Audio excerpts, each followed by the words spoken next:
Fala galera, mais uma vez eu, Alexandre Magalhães, na resenha com Magalhães para falar dos times do futebol brasileiro e dos campeonatos que estão em curso. Domingo, dia 13 de abril, terceira rodada do Brasileirão 2025. Tivemos 4 jogos no sábado, no domingo, um jogo isolado às 4 horas da tarde entre Bahia e Mirassol, que deu empate, e às 5h30 da tarde, dois jogos, né? São Paulo enfrentou o Cruzeiro em casa, empatou em 1-1 e saiu vaiado. E no sul do país, o Grêmio, que a torcida do Grêmio já pede volta Renato, enfrentou o Flamengo, que foi com uma certa pressão para esse jogo, porque pelo critério do Flamengo, o Campeonato Brasileiro é mais importante do que a Libertadores. E o Flamengo perdeu no meio da semana na Libertadores, porque poupou alguns jogadores. Não poupou muito, mas poupou alguns jogadores. Então o Flamengo vai pressionado. Imagina se perde de novo. Mas o Flamengo foi no sul do país e venceu. Venceu sem tomar muito susto. Essa é a verdade. E aqui eu não vou puxar sardinha para lado nenhum, mas você tem que ter o pé no chão. E eu vejo muitos canais do Grêmio que são muito pés no chão. O time do Flamengo, com todo mundo em foco, o time do Flamengo só tem um jogador, se eu não estiver enganado, que está no departamento médico, que é o Vina, que é o Vinha, né? O lateral esquerdo. Mas para lateral esquerdo, o Flamengo não precisa tanto. O Flamengo tem o Alexandre, tem o Ayrton Lucas. E se não tiver nenhum dos dois, ainda tem o Varela, que joga pelo lado esquerdo. Então, o Vinha faz falta, sim, mas sinceramente não ia mudar absolutamente nada. Então o Flamengo tem praticamente todos os jogadores. Inclusive o Pedro nem entrou em campo, estava no banco, nem entrou em campo.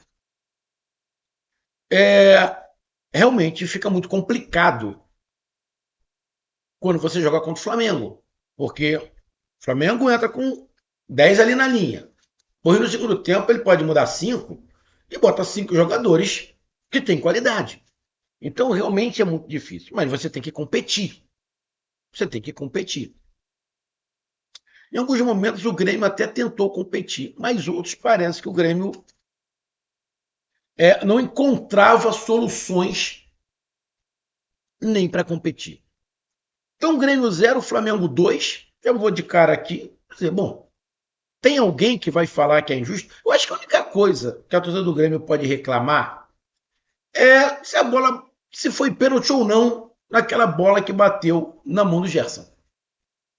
Tá? Mas aí, eu já vou falar o seguinte, o que eu estou falando em todos os vídeos. Você, torcedor do Grêmio, que for reclamar do VAR, for reclamar da arbitragem, antes de reclamar do VAR, reclamar da arbitragem, falar que é Varmengo, você reclama do presidente do Grêmio. Você vai lá e reclama com o presidente do Grêmio. Você sabe por quê? Porque o presidente do seu time foi um dos que votaram o presidente da CBF continuar. O presidente da CBF, ele permaneceu na CBF por unanimidade. Bom, eu vejo os presidentes de todos os clubes reclamar de calendário, reclamar de arbitragem, reclamar de um montão de coisa. Bom, se reclama de um monte de coisa, o responsável é o presidente da CBF. E aí o presidente da CBF permanece com votos de todo mundo? Então, torcedor, não reclama do VAR e do árbitro, reclama do presidente do seu clube que deixou o presidente da CBF continuar. Então não vai mudar nada, irmão. Não vai mudar nada. Absolutamente nada. Ou eu estou mentindo? Ou eu estou mentindo? Quem é que vota? É o presidente da federação, se eu não estiver enganado, presidente dos clubes. E aí? Então, irmão, não tem muito o que reclamar, tá? Não tem muito o que reclamar. Mas a gente vai falar aí sobre esse lance do Gerson, vamos falar sobre os gols, os dois gols do Arrascaeta, um no primeiro tempo e outro no segundo tempo. Falar da classificação e do próximo jogo de cada time. Então eu peço a você, meu amigo torcedor, do Grêmio, que está pé da vida, meu amigo torcedor do Flamengo, que deu uma amenizada na raiva. Eu peço que você curta, compartilhe, inscreva-se no canal, dê o seu like, ative a notificação, coloque nos comentários. Se você quiser ajudar o canal a crescer, você pode dar através do Pix, que é o número do nosso WhatsApp, você pode dar através do Superchat, quando estiver fazendo lives, e você pode dar através do clube de membro do canal Resenha com Magalhães aqui embaixo de azul. E agora você pode ajudar através do Valeu, que é esse coração com cifrão que está do lado de compartilhar. Mais uma coisa, não deixe de se inscrever no canal, que mais da metade da galera que acompanha o canal não é inscrito. Então dá essa moral pro canal, inscreva-se no canal. Então vamos lá, galera. Vamos aqui começar com a classificação. Nesse momento, vamos falar aqui do, do, do mandante. Nesse momento, o Grêmio é o 13º colocado com 3 pontos. O único time que pode passar ele nesse momento é o Atlético Mineiro, que é o único que ainda vai jogar, que está atrás dele. Porque o Bahia já jogou, o São Paulo já jogou, empatou. O Santos, na verdade, não, o Santos, na verdade, está jogando. O Fluminense também tinha 3 pontos. O Fluminense está jogando com o Santos e está empatando. Deixa eu dar uma olhada aqui. O Fluminense. Não, mas o Fluminense já estava na frente do Grêmio. Não, calma aí. O Grêmio tinha -1. -1. O Grêmio tinha -1. Qual? O Fluminense fez 2 gols. O Grêmio também fez 2. O Grêmio tinha -3. Ou seja, eu não me lembro aqui quem é que estava na primeira, quem estava na frente aqui, porque eu acho que estão empatados em tudo. Estão empatados em tudo. Saldo de gols, estavam empatados em tudo. Mas o Grêmio, nesse momento, está atrás do Fluminense. O Fluminense é o 11º. E o Santos é o 16º. Se o Santos ganhar, o Santos ultrapassa o Grêmio. Se continuar do jeito que está, o Fluminense fica na frente do Grêmio. E aí tem o Mirassol que já jogou e o Atlético Mineiro que ainda vai jogar. O Atlético Mineiro joga contra o Vitória.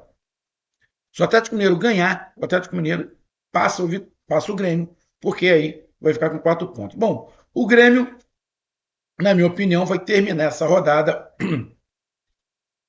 ou na 13ª ou na 14ª, porque a probabilidade do Atlético Mineiro ganhar do Vitória é boa, mas a gente pode ter Vitória aprontando. É um time bem competitivo, mas não vem vencendo, né? Se o Vitória ganhar, também vai a 3 pontos.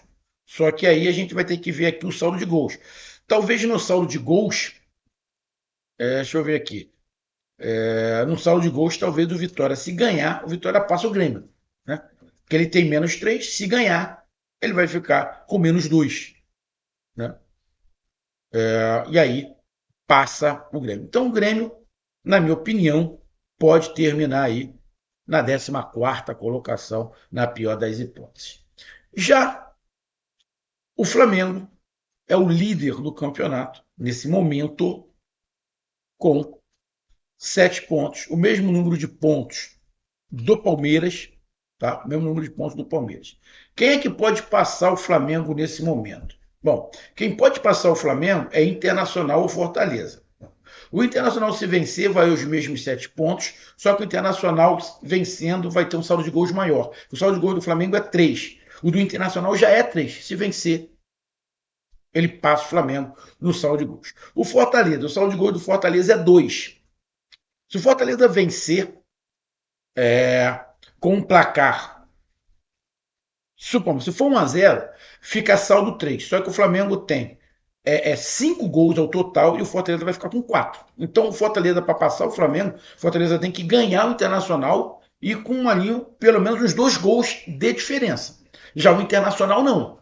O Internacional basta ganhar. O Internacional passa. Então, no ruim, se o Flamengo não terminar em primeiro, o Flamengo vai terminar em segundo, com o mesmo número de pontos do Internacional ou do Fortaleza, que vai ter 7 pontos. Ou seja, em número de pontos, ninguém passa o Flamengo. O que pode mudar ali em relação à posição de saldo de gols. Beleza? Então o Flamengo termina ali entre os primeiros.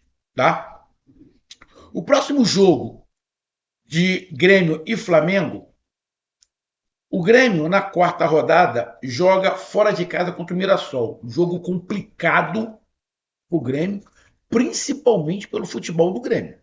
O Mirassol hoje empatou com o Bahia, mas olha, teve gol anulado, bola na trave. Era para o Mirassol, se tivesse um vencedor, seria o Mirassol. Então, o Grêmio vai ter um jogo muito complicado contra o Mirassol. E o Flamengo joga em casa contra o Juventude. Então, não tem no meio de semana Libertadores para Flamengo e nem Sul-Americana para Grêmio. Flamengo pega o Juventude, que vem bem. Juventude vem bem. Juventude é aqui o terceiro colocado, com 6 pontos. Só que o Juventude venceu as duas em casa. Juventude venceu as duas em casa. A outra foi fora de casa, ele perdeu. Juventude tem que ver, vai tentar agora ver se consegue, né, mudar esse panorama. A gente vai aqui pro lance do Gerson logo. Cara, quem viu o lance, vê que quando o lance entra dentro da área, o Gerson coloca logo a mão para trás. Ele coloca logo a mão para trás e vai acompanhando o lance. Quando a bola resvala, ele está girando o corpo. E aí, quando ele gira o corpo, o braço abre. Cara, ali é uma questão de interpretação. E eu vou ser bem sincero. Eu já vi a arbitragem, e todo mundo já viu a arbitragem da pênalti. Mas também já vimos árbitros não da pênalti. O tal de especialista lá de arbitragem da, da, da, da Globo lá, né? Disse que para ele não foi pênalti. Tá? Que ele estava com o braço aberto, sim, mas aí tem aquela situação de distância, tem a situação de bola na mão e mão na bola, e ele entendeu que foi bola na mão, não mão na bola. A galera que joga pelada sabe como é que funciona. Então, foi um lance interpretativo.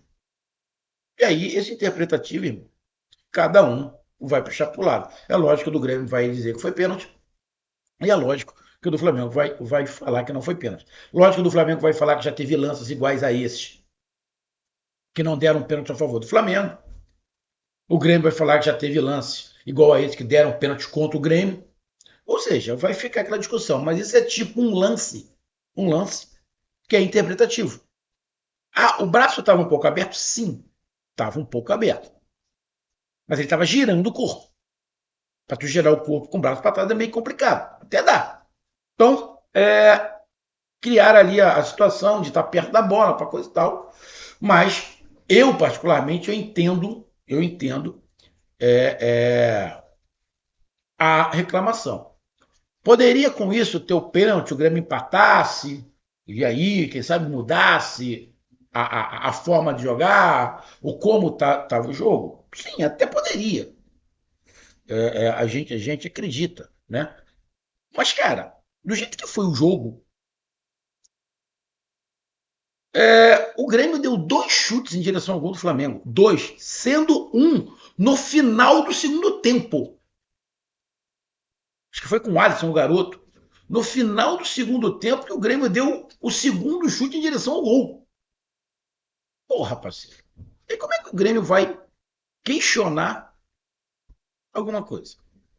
Realmente é bem difícil. Ou não é? Ou eu estou mentindo? Então vamos lá. O Grêmio deu 10 chutes. 2 em direção ao gol. O Flamengo deu 8. 4 em direção ao gol. Bom, o Flamengo acertou 50% em direção ao gol. O Flamengo chutou menos do que em outros jogos. Tem jogos que o Flamengo chuta 20, vai chutar 2 em direção ao gol. O Flamengo dessa vez chutou 8, aqui 4 em direção ao gol. E é óbvio que o Flamengo ter feito o gol com 4 minutos de jogo interferiu. Lógico que interferiu. O Grêmio sai para cima do Flamengo, para marcar alto o Flamengo. E toma o contra-ataque na hora que o Grêmio estava marcando alto. Mas o Grêmio sabe disso. O Flamengo tem uma boa saída de bola. Se marcar alto, mas o Flamengo conseguir sair, os jogadores iam ficar na cara do gol. Foi o que aconteceu. Deu uma certa sorte ali também no bate-rebate, sobrou pro Arrascaeta, mas isso era um risco que o Grêmio ia correr. A mesma coisa do segundo gol. O Grêmio adiantou toda a sua marcação, o Flamengo recupera a bola, Arrascaeta vai rápido, puff, entra dentro da área e mete gol. Muito parecido. Os dois pelo lado esquerdo. O Flamengo tem uma jogada ensaiada rápida, assim. O Flamengo teve 61% de posse de bola. O Flamengo ganhou de 2-0 e teve o dobro de posse de bola do Grêmio. Como reclamar do resultado? O Flamengo teve mais precisões no passe. Cartões amarelos. O Flamengo tomou 2 e o Grêmio tomou 1. Faltas ali, ficou 14, aqui ficou 26 faltas ao total. Sim, poderia ter sido menos, mas escanteios, 4 a favor do Flamengo e 3 a favor do Grêmio. Né? O Flamengo teve mais escanteios, mais posse de bola, mais precisão no passe, mais chutes em direção ao gol. Aí você vê, quando chegar no segundo tempo, que o Flamengo começou a mudar e o Grêmio começou a mudar, tem uma certa diferença, um certo peso nas substituições. O Flamengo fez um jogaço, foi um jogaço do Flamengo, um espetáculo. Foi o melhor jogo do Flamengo? Não, não foi o melhor jogo do Flamengo. Mas foi um Flamengo controlado, um Flamengo que faz o primeiro gol e controla o jogo. Né? Talvez se o Flamengo não fizesse o primeiro gol, o jogo teria, tão cedo assim, o jogo teria uma outra característica. O Flamengo talvez apertasse mais, ou o Grêmio conseguisse sufocar, roubasse uma bola ali. O Grêmio conseguiu algumas vezes ali colocar o Pulgar em situação difícil de saída de bola. Mas, cara, dá para você dizer que a vitória do Flamengo não foi justa. Existe uma diferença. Os próprios gremistas sabem disso. Os próprios gremistas sabem. Né? Eu até acho legal o que os gremistas fazem, diferente de outras torcidas, os canais gaúchos, né? Muito pé no chão. Acho legal isso. Isso não é desmerecer o próprio time, é enxergar a realidade. Há uma diferença. Flamengo e Grêmio não disputam o mesmo campeonato.